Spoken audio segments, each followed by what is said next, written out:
So in a previous video, you were shown how to solve linear equations algebraically. In this video, we're going to be solving some of the same linear equations, but we're going to do a different approach. We're going to use a graphical approach, which involves using the graphing calculator. So solving linear equations, but we're going to be solving them graphically. Okay, so the first example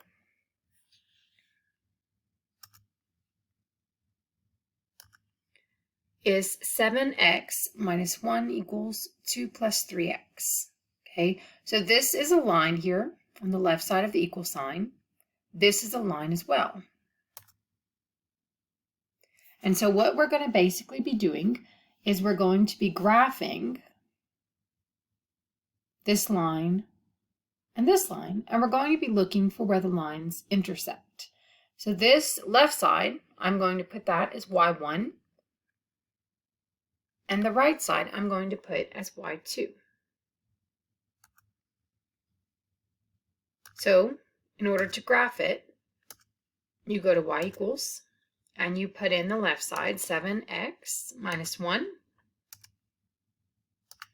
And in the second equation, you put 2 plus 3x, and you're going to graph both of these lines. So I cannot see anything here, so I'm going to actually put my, press zoom and go to the standard window setting, which is from -10 to 10. And you want to see the intersection point in your window setting in order to actually find the intersection point. So here I can clearly see this is where the lines intersect. So you're going to press second, trace, and the fifth option is intersect. And so it's going to highlight the first curve I put in, which is 7x minus 1. You want your cursor to be somewhere near the intersection point. So in order to get it pretty close to the intersection point, you're going to always use the left cursor or the right cursor. Okay, not up or down, the left or right. And so here, I'm just going to get a little bit closer, about right here. Okay, press enter. Most of the time, you don't even need to move the cursor. It's going to jump to the second curve that I put in, which is 2 plus 3x. It's pretty close to the intersection point. I'm going to leave it where it's at. Press enter. And then it's going to guess. So you're going to press enter one more time. And so the intersection, you use the x value here because that's what we're trying to find. We're trying to find a value for x. So x equals 0.75. But most of the time, my math lab will probably want it as a fraction, so 3/4. Okay, so we have solved this first equation graphically. Let's move on to the next one. Example 2, x minus 7/8 equals 4x plus 1/2. So I'm going to go back to y equals. I'm going to clear out my y1, and I'm going to put x minus 7 divided by 8.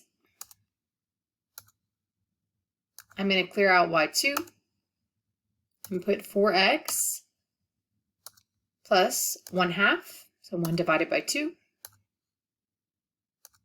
And I'm going to graph it. It's going to plot the two lines, right? And here you can see the intersection point.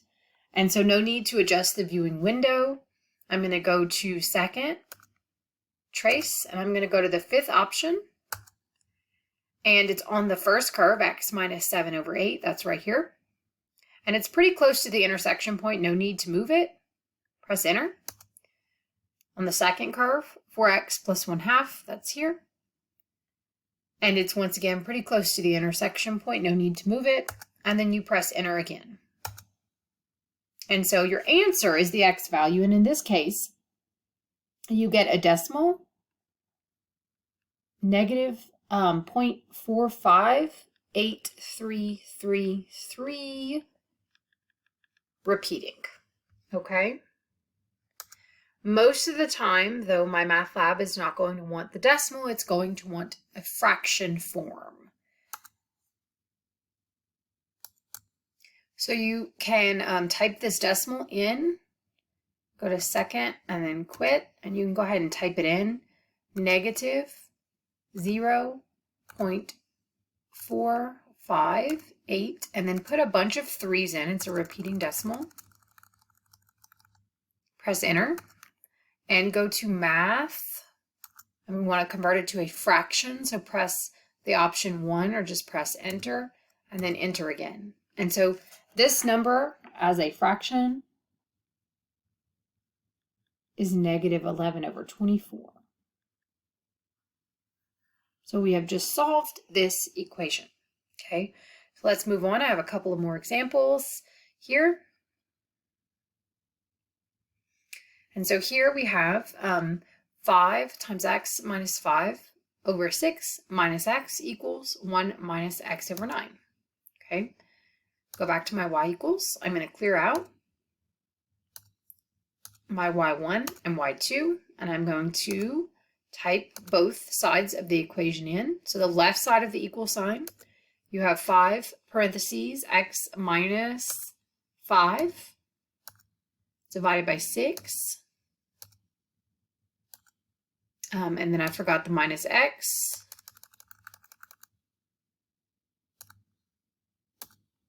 In the second equation, you have 1 minus x over 9. So I'm going to go ahead and graph this. And see this one, you do not see the intersection point on the standard viewing window. So you're going to have to modify your window settings. This is the part where students tend to struggle with graphical approaches for solving equations. There is no perfect way to adjust your window settings. You have to play around with it until you get the answer. And with practice, you typically get better. And so I'm just going to guess. I don't know what the window settings should be. So I'm going to go to my window settings. And right now it's set on the standard window settings, which is -10 to 10. So if you go back to the graph, it looks like it's kind of getting closer on this side. So I would guess the intersection point is somewhere over here. But like I said, that's just a guess. So I'm going to change my window settings. Let's do -150. Just change that negative value for now. And maybe let's change this to 20. And see if we can see the intersection point here. We may not be able to.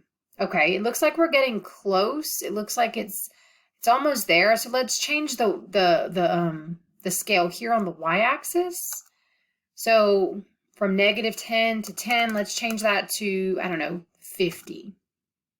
So bump up that y-axis a little bit, and there we go. My intersection point somewhere over here. And that was just guesses, okay? There's no exact way to change the window settings. For most students, this is actually the hardest part. So you press second, trace, go down to the 5th option, and then you want to kind of get close to that intersection point, which we're pretty close already. You probably don't even have to move the cursor. First curve, you press enter. Second curve, press enter. And then press enter one more time. And so here, the intersection, the x value is -93. So our solution for this equation is x equals -93. Sometimes those viewing windows, you can get it right on the first try. Sometimes it takes a little bit of kind of playing around with it. It just takes practice, okay? So let's look at the last example. A building worth $833,000 is depreciated for tax purposes by its owner using the straight line depreciation method. The value of the building, y, after x months of a line is given by y equals 833,000 minus 2,200 times x, where y is in dollars. After how many years will the value of the building be $648,200? Okay, so we're given this equation. Y equals 833,000 minus 2,200 times x. So anytime you're working an application, I always like to write down what x and y actually represent. In this case, x represents the months Okay, so that's the months, how much time has passed, and Y represents the value of the building. Okay, the value of the building Y, and it's in dollars. Okay, so the value of the building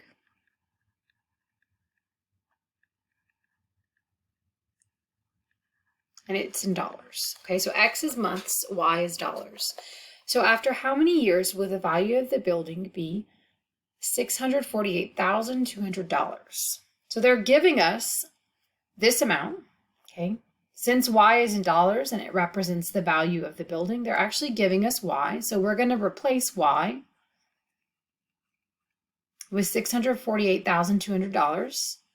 And we're trying to find X.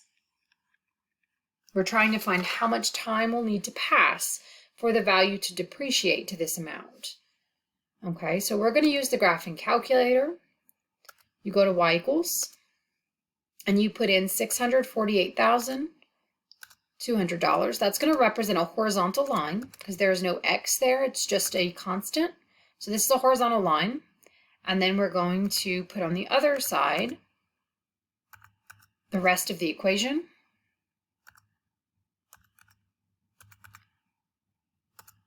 Okay, and we're going to graph it. Hopefully, looking at these numbers, it'll be very clear that this is not going to be in your window settings, right? This is a very large number, and you're going to use this number to help you adjust your window settings. This is a horizontal line that is 648,000 units up. So we're going to have to use that number to help us adjust the window settings.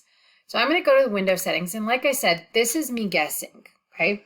So here the focus is to push those Y values up really high. So there's not an exact way to do this. So I'm just going to leave this at -150 and bump this up to 150. And leave the X scale at 20. Like I said, not an exact way to do this. I'm going to leave the Y min at 0, and I'm going to bump up that Y maximum to 650,000. And I'm going to change my Y scale since it's such a big number. I'm going to change it to, let's say, 10,000. And let's graph it and see if we can even see the intersection point. Okay, well, it looks like we can almost see it here. Let's see. Let me change the window settings one more time.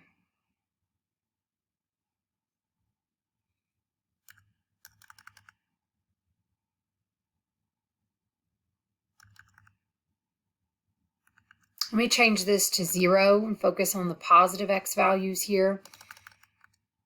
And put this by 100,000.